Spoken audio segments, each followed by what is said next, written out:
सिद्धि की शादी के बाद वो ससुराल चली जाती है। पीछे रह जाती है भाभी रानी।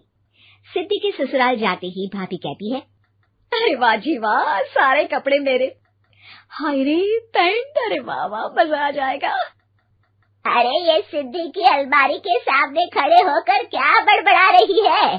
जा जाकर देख मेहमानों को विदाई की मिठाई मिली कि नहीं। अब हाँ माँ जी, क्यों नहीं, लेकिन पहले कपड़े तो बदल लूं। अब रानी आ जाती है सिद्धि के उन कपड़ों में जो वो ससुराल जाने से पहले घर छोड़ जाती है।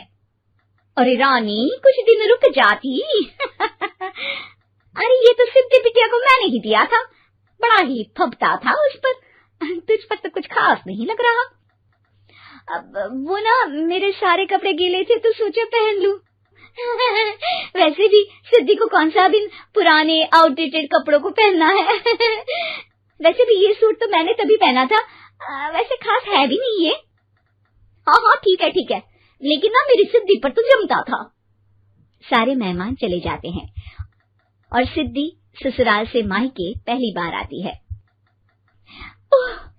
अपना घर, अपना कमरा, अपनी अलमारी। ये बोलकर जैसे ही सिद्धि अलमारी खोलती है तो सामने उसके कपड़ों की जगह कुछ और ही रखा होता है। माँ, ओ माँ, जरा कमरे में तो आना। सास और रानी वहां पहुंच जाते हैं। रानी ने पहनी होती है सिद्धि की जींस और टी शर्ट। अरे भाभी, ये क्या? ये तो मेरी बड़ी ही महंगी टी शर्ट है, इसे आपने घर में क्यों पहनी है? अरे बहुत मिलती है दीदी ये चौक की मार्केट में, 150 में। ओ भाभी प्लीज, ये एरोपोस्टल है, 2000 की एक टी शर्ट। ओहो, 2000 में तो दीदी 4 साड़ी आ जाए। अब क्या बोलूं? भाभी, ये मेरी अलमारी में छोटू के कपड़े, तो मेरे कपड़े कहाँ हैं? मेरी अलमारी में? अब दीदी आपको कौन से पुराने कपड़े पहनने थे? माना भाभी, लेकिन मैं जब घर आती तो यही सब पहनती ना। अरे तुम तो बड़ी कंजूस हो दीदी। खैर, वक्त आता है जब सिद्धि ससुराल के लिए रवाना हो रही होती है। अरे रानी, अंदर से सिद्धि का गिफ्ट ले आ, लड़की पहली बार ससुराल से मायके आई है। रानी अंदर जाती है और एक सिंपल सी साड़ी लेकर बाहर आ जाती है। ये लीजिए माँ जी। सास बेटी को गिफ्ट देकर ससुराल भेजती है। अगले दिन रानी एक सुंदर सी साड़ी पहनकर सामने आती है। अरे रानी, ये तो वो साड़ी है जो मैंने सिद्धि को देने के लिए दी थी जब वो ससुराल ले जाती, लेकिन ये तूने कैसे पहन ली? अरे माँ जी, ये साड़ी तो मुझे बहुत पहले से ही पसंद थी, लेकिन चिंता ना करिए, मैंने सिद्धि के लिए भी अच्छी सी साड़ी दी है। हाँ। तभी सिद्धि का फोन आता है। क्या माँ, कुछ अच्छा तो दिया होता ससुराल ले जाने के लिए। अरे पहले दिखा दिया होता। ये चमकते हुए पैकेट में नौकरानी वाली साड़ी मत दिया करो माँ।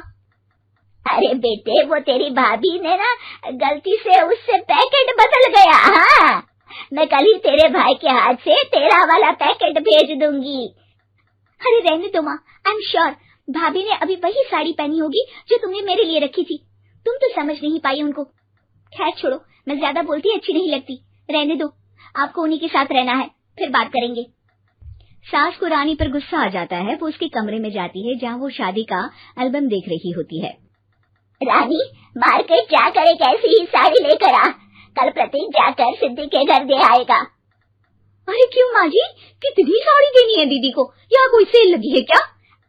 अरे चुप कर, मेरे बेटी के हिस्से की साड़ी खुद पहन ली, अब ज्यादा ज्ञान बांट रही है। एक दिन सिद्धि का फोन आता है। माँ, मेरी सास ने आप सबको खाने पर बुलाया है। सारे लोग सिद्धि के ससुराल पहुँचते हैं। खाना खाकर वो लोग निकल रहे होते हैं कि सिद्धि की सास सभी को गिफ्ट देती है। अरे बहन जी, बेटी के घर का खाना खा लिया, यही बहुत है जो आप ऊपर से गिफ्ट भी दे रही है। अरे बहन जी, आप भी कहाँ इन बातों पर विश्वास कर रही हैं। सास सभी को गिफ्ट देती है, लेकिन रानी को जो साड़ी देती है वो अजीब सी हरे रंग की, लाल रंग की बड़ी छाप वाली होती है। अरे छी, ये कौन पहनेगा? सासू माँ को तो जरी वाली इतनी सुंदर, और मेरे लिए ये नौकरानी वाली।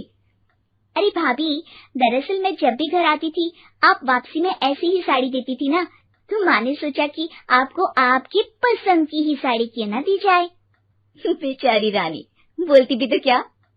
सिद्धि और सास रानी का चेहरा देखकर हंसने लगती है तो रानी समझ जाती है कि अपने ही बिछाए जाल में वो फंस चुकी है।